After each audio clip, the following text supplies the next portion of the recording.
देखिए, आज की हमारी दूसरी टॉपिक जो काफी महत्वपूर्ण है वह है आपका सीजनल विंड। जो पहले वीडियो का शेष कॉपी है ये केवल सीजनल विंड अगर आप पढ़ेंगे तो समझ में नहीं आएगा, इसलिए इसके पहले वीडियो को आप जरूर देखें, लाइक भी करें, सब्सक्राइब भी करें ताकि मोटिवेशन हो सके और रोज नए नए बढ़िए अप टू डेट वीडियो बना सके। जो डिमांड आप करेंगे उस पर वीडियो जरूर बनेगा, इसलिए आप डिमांड हमसे कीजिए। जो टॉपिक जरूरी है वो जरूर करेंगे और डिमांड बहुत बच्चे कर रहे हैं, उसी पर ये सब बना रहे हैं हम। उनका पवन डिमांड था बच्चों का, वो मैंने किया। तो आज आपको बताने जा रहे हैं हम कि सीजनल विंड क्या है। ध्यान रखेंगे कि वह पवन जो समय के साथ अपने दिशा में बदलाव करता हो, समय के साथ अपने दिशा में बदलाव करता हो, उसको हम सामयिक पवन अथवा सीजनल विंड कहते हैं। क्योंकि एक दिशा उसकी अस्थायी नहीं रहती है, इसलिए सीजनल विंड को ही अस्थायी पवन, जिसका अंग्रेजी होता है इरेगुलर विंड कहते हैं। तो ये रहा आपका सीजनल विंड।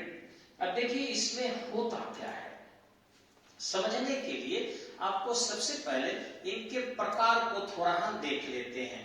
अगर ये देखें हम कि जो इरेगुलर विंड है या फिर सीजनल विंड है, इनको हम कितने भागों में बांटते हैं, तो सबसे पहले पर्वतीय पवन के रूप में या पर्वतीय समीर के रूप में भी इसको बांटा जाता है। पर्वतीय समीर, इस ढंग से इसको घाटीय समीर भी कहा जाता है। स्थल से अगर बहे तो स्थलीय समीर, जल से बहे तो जलीय समीर, और ये लंबे समय पर 6 महीने से साल भर पर अपने दिशा में बदलाव लाती है, मानसूनी पवन कहते हैं।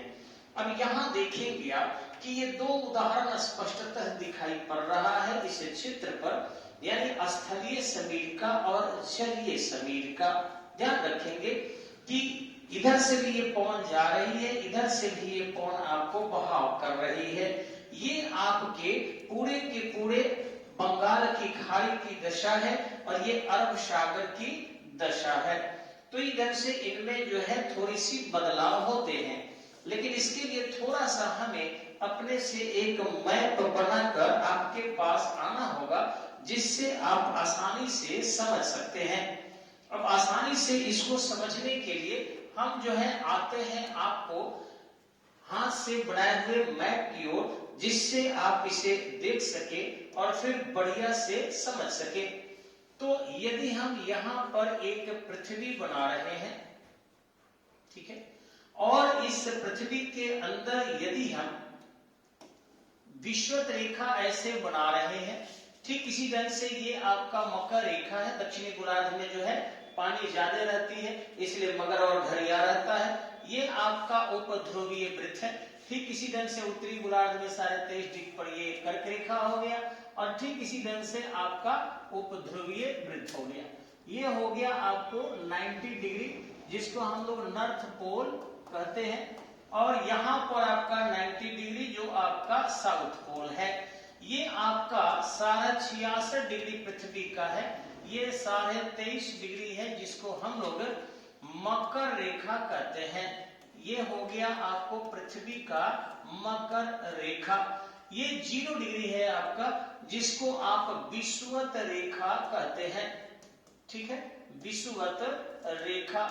बहुत सारे इसके नाम इक्वेटर वगैरह दिए जाते हैं या दीर्घवृत्त दिए जाता है, तो ज्योग्राफी की चीज है।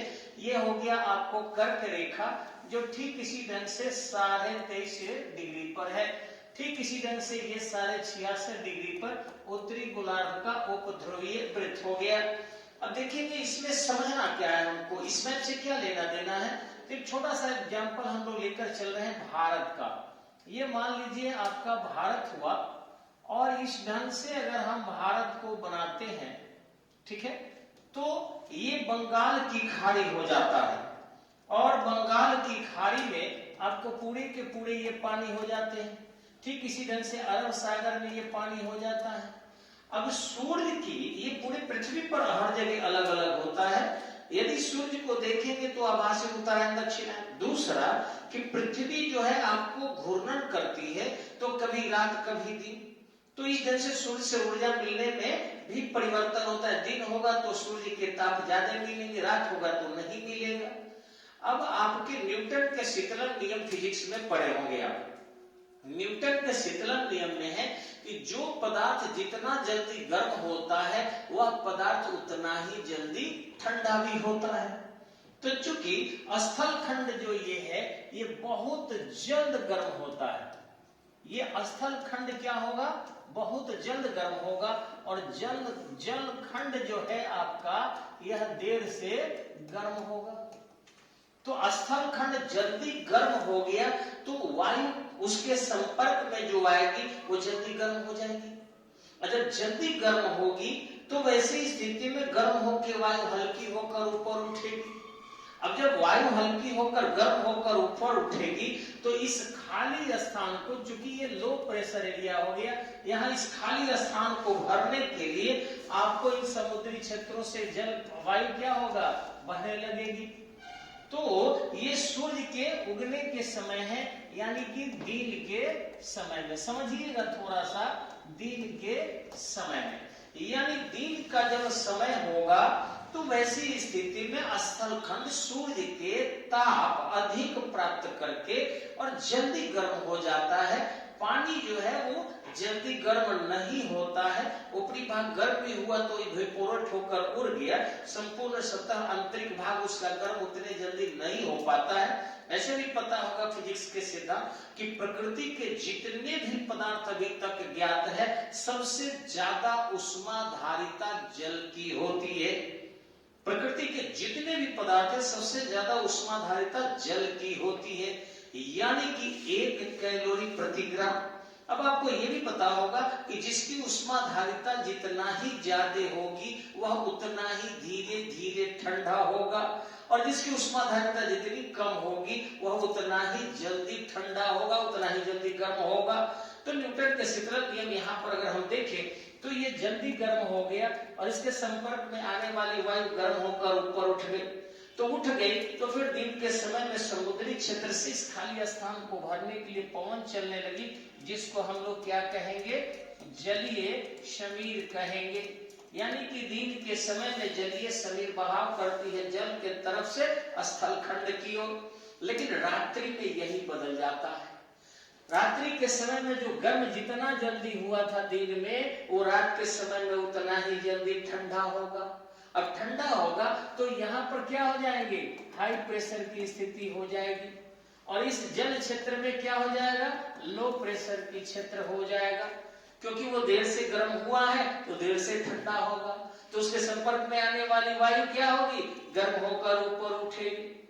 अब चाहे बंगाल की खाड़ी हो या अरब सागर हो, अगर वो पानी गर्म है तो संपर्क में आने वाली वायु गर्म होकर ऊपर उठेगी। तो फिर आसपास से वायु आकर उस खाली स्थान को भरेगी। तो खाली स्थान को भरने के लिए आपको स्थल खंड से वायु चलने लगती है, यानी उच्च वायुदाब से निम्न वायुदाब की ओर। अब स्थल से जब चलेगी तो वैसे समय में क्या हो जाएगा, उसको स्थलीय समीर कहेंगे। यानी कि दिन के समय में जलीय समीर और रात्रि के समय में उसी स्थान पर क्या होगा, स्थलीय समीर बहाव करेगी। अब इसी चीज को हम थोड़ा पर्वतीय क्षेत्र की ओर देखते हैं एक बार, जिसको हम पर्वतीय समीर भी कहते हैं।